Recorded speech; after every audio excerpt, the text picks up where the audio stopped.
Ghost in the Night with Phil Sams. What is going on, everybody? Welcome to another episode of Ghost in the Night, a hauntings and paranormal podcast. This is episode 107, and I am your host, Phil Sams. Thank you so very much for taking time out of your busy schedule to check out this podcast. Today, I want to talk about a recent residential investigation that I went on. It was very, very interesting, I should say. Not for the reasons why you might think, but I was really looking forward to this one. It was brought to my attention, so I definitely wanted to go out. It was a family that is experiencing some activity, and whenever there's a family involved, especially when there's children involved, you got to look into it. You got to do your best to figure out what's going on and trying to help this family out. Now, this is a interesting case for the mere fact that it has some crazy activity. The activity that is going on is very interesting. So I wanted to do this On the Hunt episode, which is a little bit different than most On the Hunt episodes that I do, where I just play recordings, give a little intro and then play the actual recording or a session of recording of an investigation. I want to talk a little bit more about this one, and I will play an clip from a solo session I did in the basement of this location, and I think it is very interesting. And it was a little quiet, honestly, but with the activity that's going on there, I think this place needs a lot more investigation, a lot more investigating. There we go. That's much better to figure out what's going on. But like I said, this place has some crazy activity. It has shadow figures that come from the closet in the little girl's room. Noises, disembodied voices, just an uneasy feeling or a feeling of being watched kind of thing going on, which is very common and very typical in any type of haunting situation. So that makes it a very interesting place, but not uncommon. Where this gets a little crazy is where, with the amount of people that have experienced this. Now, this is a rental. The people who live there do not own the home. They're the tenants. They have a landlord, and several of the previous tenants have went running out of this place at about the 3-month mark. And it's just not one family. It's multiple families have left or couldn't make it past the 3-month mark in this location. So that tells you right there's definitely something going on. It's not an attachment to a certain person.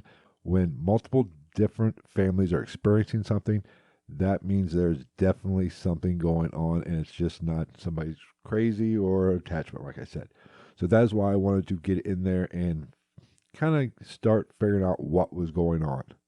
Plus, the current residents are approaching that 3-month mark. So there's a little story behind that, what's going on, what their plans are, and I'll kind of touch on that a little bit later on in this episode. But we're getting to that point where nobody has made it past that, or at least the last couple residents haven't made it past that 3-month mark, and we're getting there. So we needed to get in there and get this investigation done and kind of figure out what's going on and go from there.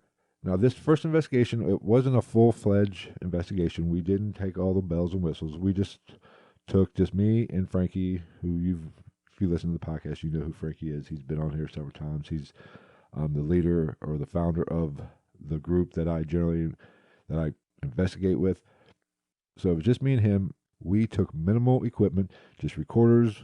I just wanted to really focus in on getting some good audio and just getting a sense of the place. And that was really the goal of this particular first investigation, because we're going to have to go back to really dive in and narrow down what's going on and do a little bit more of a normal investigation and see what's going on. But this first investigation, just wanted to get an impression and see what we could get from there. Frankie is a sensitive. He does have some abilities. He's very in tune with the atmosphere of any place he's at. He can really sense and get a feeling of any kind of presence, spiritual presence or ghostly presence or whatever. And that is what we just wanted to get an idea of what this place was about, what kind of possible activity. Was it something more evil? Was it something more demonic? Which If you've listened to this podcast, you know how I feel about the demonic. There's the demons is always to blame for a lot of paranormal activity, especially in today's society with the popularity of all these shows. But I'm here to tell you, demonic activity is the exception, not the rule. It's actually very rare. People are just fearful of the paranormal. We are all fearful of things we don't understand. What was that? Hope that was some dust. I'm getting orbs on the recording here. Awesome. Anyway, you know, demons aren't necessarily that common. It's actually, like I said, very rare. More often than not, we just are uneasy. We don't like not knowing what's going on. And when we experience some kind of paranormal or haunting type activity, it freaks us out, especially if you're not accustomed to it, if you don't go looking for it like a paranormal investigator or some of these paranormal teams. So you really have to separate what's more evil or demonic. And there is this difference between evil and demonic. Just because something is darker or more sinister or more evil does not mean it's a demon. I think, like I said, that's very rare. And I personally don't know if I've come across anything demonic in my career, essentially. I've come across some darker stuff, some more evil stuff, maybe a few things that have borderline that could have been, but I just don't know. But that is what we wanted to look into in this investigation and find out what was going on and just get a good idea before we dive into a full blown investigation and see, because there is a chance that we might not get much, and there wouldn't be a really a need or a want to actually go back on our part and the residents' part, the tenants' part. Because if there's nothing really sinister going on there and we can't get any activity, we just have to take their word for it and we just go from there. But this is what we wanted to do. Now, my first impressions of this place as we pulled up, it's an older subdivision. It is in Kentucky. There used to be, I believe, a horse track or some kind of racetrack. I believe it was a horse racetrack or horse track on this property. And the way the subdivision is laid out, the way the street runs in that kind of oval type pattern, so the street follows the racetrack. So naturally, when you're dealing with a racetrack, there is gambling. There is high energy. People lose large sums of money at that. So there is a very good possibility of some kind of energy transfer, some sort of residual haunting. And that is how I was approaching this investigation, that this could possibly just be a residual haunting and not necessarily an intelligent haunting, and most probably definitely not demonic or evil. So when we walked into the home, met the young lady, she was the only one there. The child was not there, and her spouse was not there as well. He was supposed to be there, but something came up and he had to go do something. So we could not. It was just us three there. Now they do have a dog and a cat. That will come up later in the episode, especially when I play the clip from my solo session in the basement. But my first impression, it wasn't really I didn't get a dark sense, and I'm not psychic, or I might be have a little bit of empath in me there. I do, and I can sense kind of the atmosphere in a room if something, especially going into a location that we are investigating. I tend to get feelings. I do tend to get in tune with the atmosphere and what the surroundings of that location. This one, I really didn't get much. I definitely didn't feel anything negative. I didn't necessarily feel anything at all per se, but there was no uneasy feeling is really the best way to put it.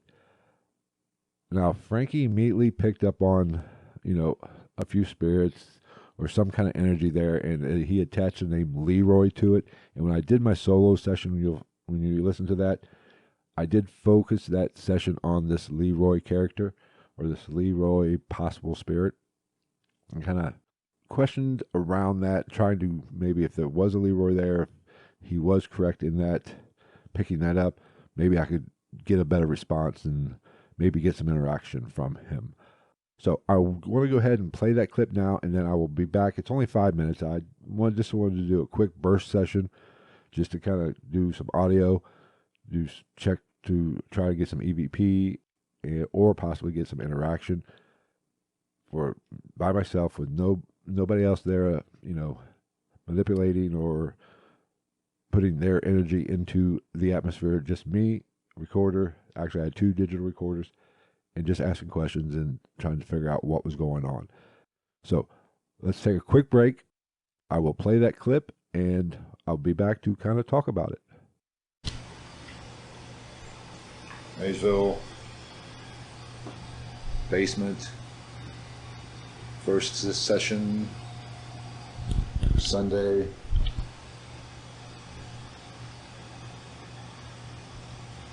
Is there anybody down here with me?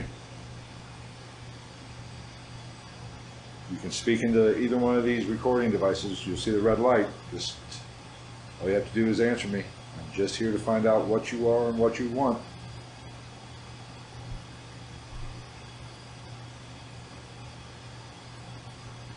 Is there a Leroy here? Is that your name?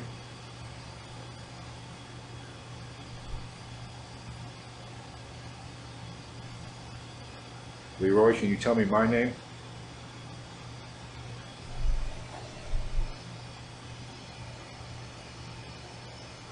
Can you tell me why you're here?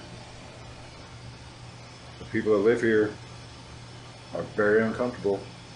Is that you?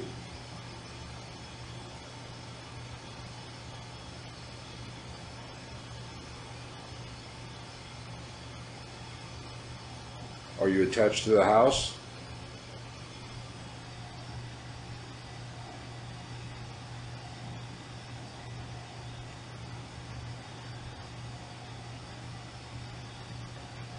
Are you attached to the land itself?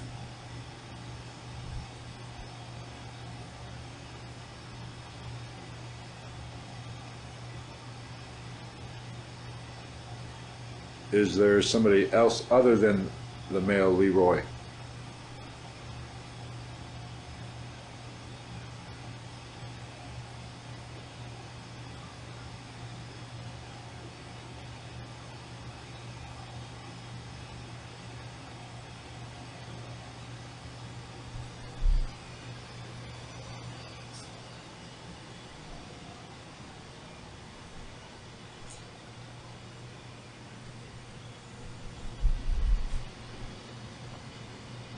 Are you the one who is talking to the little girl that lives here?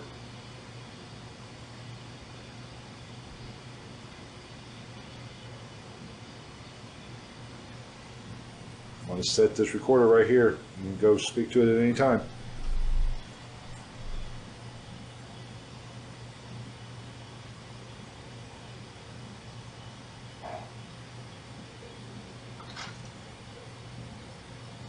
Did you have something to do with the racetrack that used to be on this property?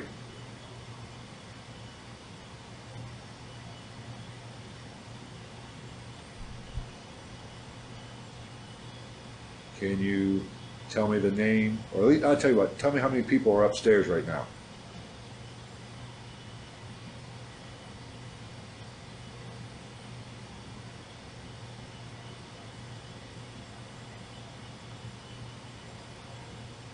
What years did you live? When did you die?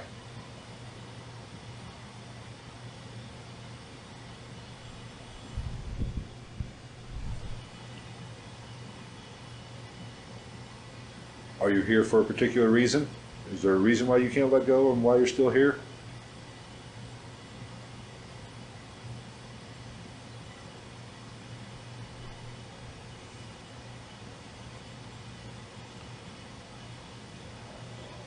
Can you give me the names of any other spirits or entities that are here with you?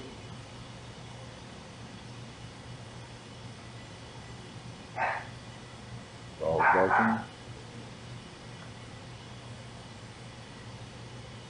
This is the most important question, and I'm going to leave you after this. I hope you answer this. Are you here to do harm, or you just want to be noticed? Do you need help?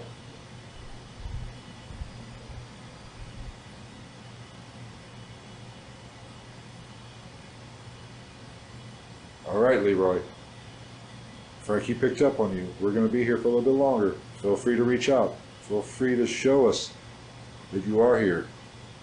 Make a noise. You can talk to us in any way you want. Ooh, cold breeze just hit me. Okay, that's good. Was that you? Holy shit. Okay. Okay, Leroy, I'm going to end the session and go back up. I'm going to bring Frankie down. Thank you. Alrighty, now that you've heard that clip, it's not an overly exciting clip. I did have that little cold spot interaction, I think, towards the end of the clip, at the end of the session. That was very interesting, and I'll go ahead and talk about that since that was the most obvious that you could probably hear. I was asking a question, to try to get them to interact with me a little bit more, and I got that sudden cold spot behind me. I expressed it as a breeze, but it really wasn't a breeze. I don't think it wasn't like a gust of wind. It was just a cold chill came from behind me essentially. And I did do my best to kind of look around to see there was no vents or anything. There was no explanation that I could see or find that could have caused that. It was just a weird anomaly that just popped up and just happened. Now, was that a spirit manifesting or something reaching out, trying to interact with me or give me what I was asking for? I don't know. As of right now, it's unexplained and I can't really tell you. I just think it's very fascinating. Now, at first, when I first listened to this recording, a day later, I didn't really hear much at first. I was kind of disappointed, but as I listened to it again, in the middle of it, throughout it, I think if you, the problem with this recording is it's a perfect example of what you have to deal with as an investigator. Not all recordings are pristine. Not all environments are great for recording. So you can hear the hum. That was the furnace running in this basement. And naturally, it's wintertime, so it's cold. And that furnace was just a humming along. So that does make it a little bit more difficult. Now, if you try to listen closely to this recording, I think I do get a few responses actually.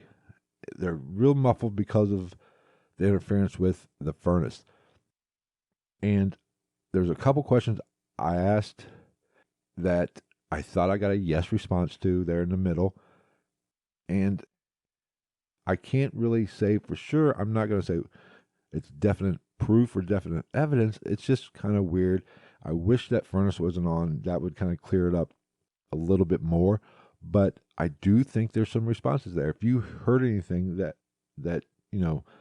if you can confirm that, or you hear something that maybe I didn't even hear, I don't talk about here, be sure to send me an email at gitnpodcast@gmail.com, or follow me on Twitter at night_ghost and send me a direct message and let me know and tell me the time that you timestamp on that, around when you hear it essentially.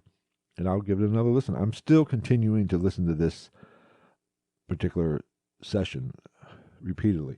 And I did send it to Frankie to let him get a listen. Now he picked up a little bit more. He said there's several yeses in it that I'm not hearing per se, but I think it's something that there's definitely something there in that recording. Now, and even in the middle of the recording, I heard this fairly early on, my first couple listens to it, before I sent it to Frankie. I thought I heard music playing. Now it was real light, and I'm not confused, but I don't really know whether it's just that furnace hum that you're hearing. You're hearing the furnace in that recording. I just wonder. It very well could be that noise from the furnace is playing tricks on my ears anyway, and making it sound like music when there's really not music there. That is very possible. So I wanted to send Frankie this clip and let him find out what he hears and if he can pick out anything, maybe pull something out. But he did confirm he heard music as well. And you know, it's it's interesting. I can't. It's not great evidence, honestly. Just for the mere fact, I'm not sure about that furnace. If that's just playing tricks on my ears, essentially, and cause my brain to think I'm hearing that. That is very possible. I mean, did we get a few responses? Possibly. Was that encounter or that experience toward the end proof of the paranormal, or that this place is haunted, or at least there's activity there? I can't say if I was presenting this with to the client, or not the client, the homeowner or the resident tenant of that location, you know, and I haven't, maybe Frankie's told her about it, that recording, but, I haven't. I'm not going to say it's definite proof. It's interesting and it's very fascinating, and I think it needs more investigation.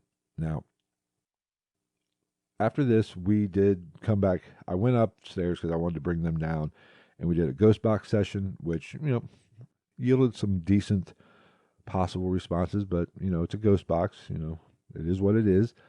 Um, I I'm not sure. I know at one point we were using a few. We did have a kind of a or word generator going as well, which I'm not big on. We just kind of use it. We're just using it to be using it because I'm not big on it because I can't. I've not had a lot of interesting responses enough to say, "Ooh, that is definitely something interacting through this, this program." But however, during that ghost box session, there was definitely something weird happening. We didn't get we got some decent responses on the ghost box, but nothing that really strikes out. Now, I might even do an on the hunt episode where I played that actual episode or that actual session. But this device was kept. It went freaking crazy there. It was kind of just throwing out general random stuff that it generally does, which is why I don't lend a lot of credence to it.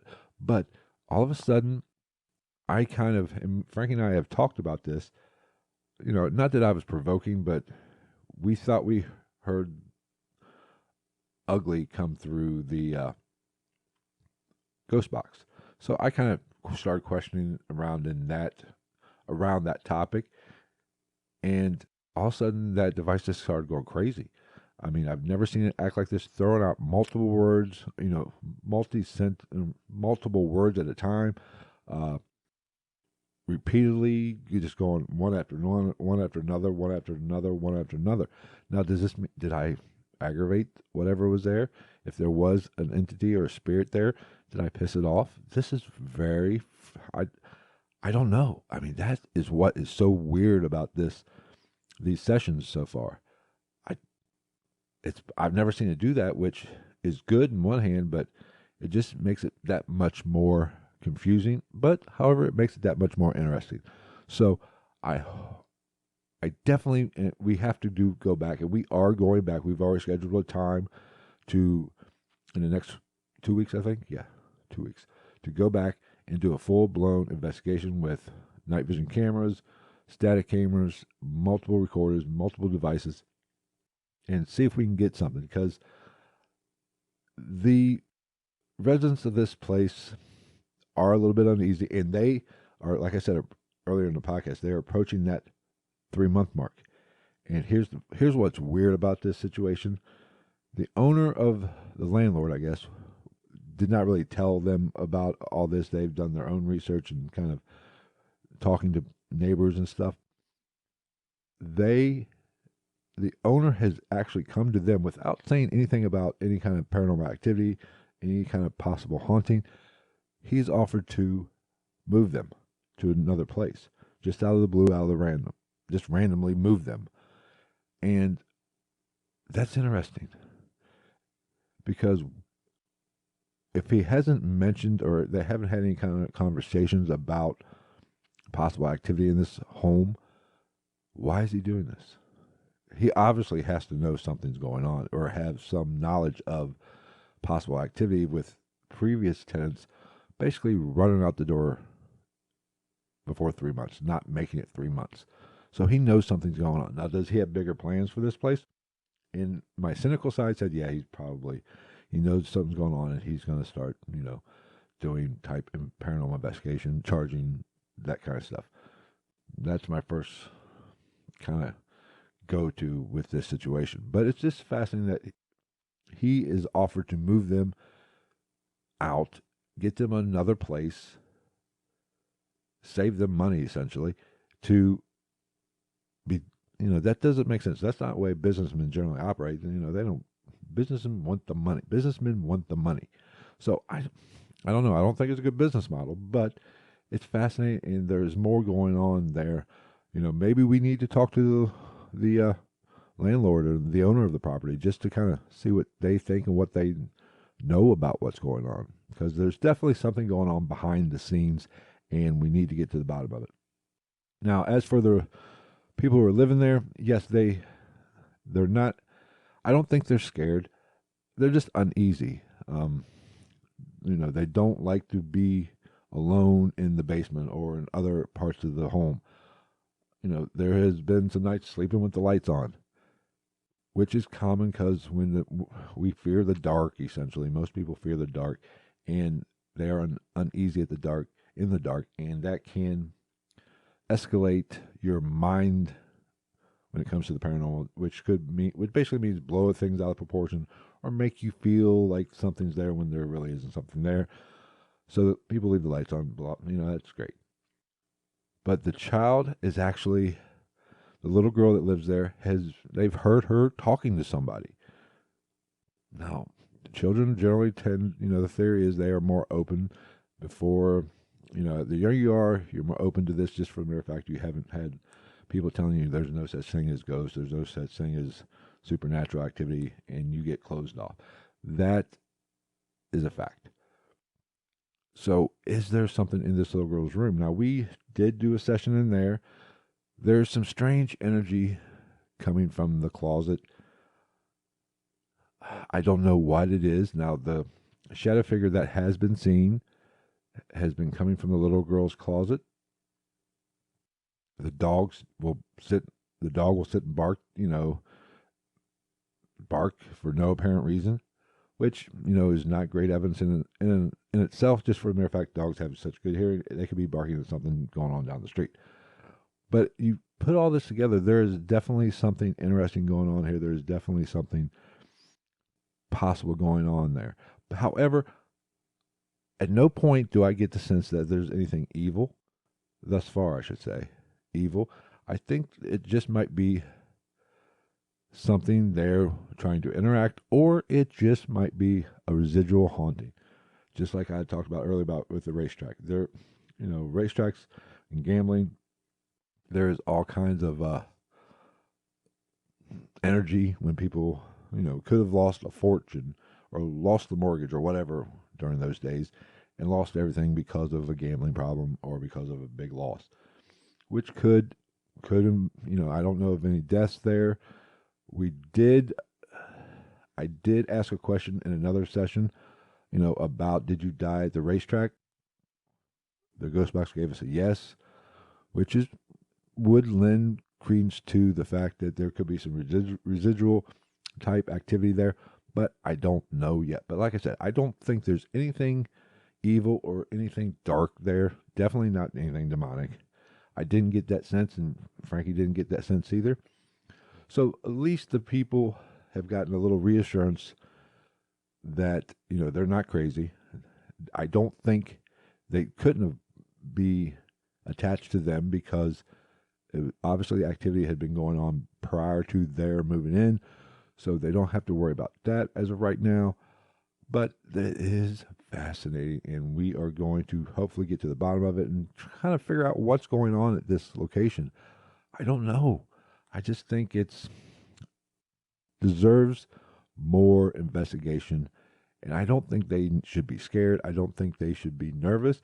And, I don't really think it's a necessity that they have to leave unless they are it makes them that uneasy. That's another topic for another day.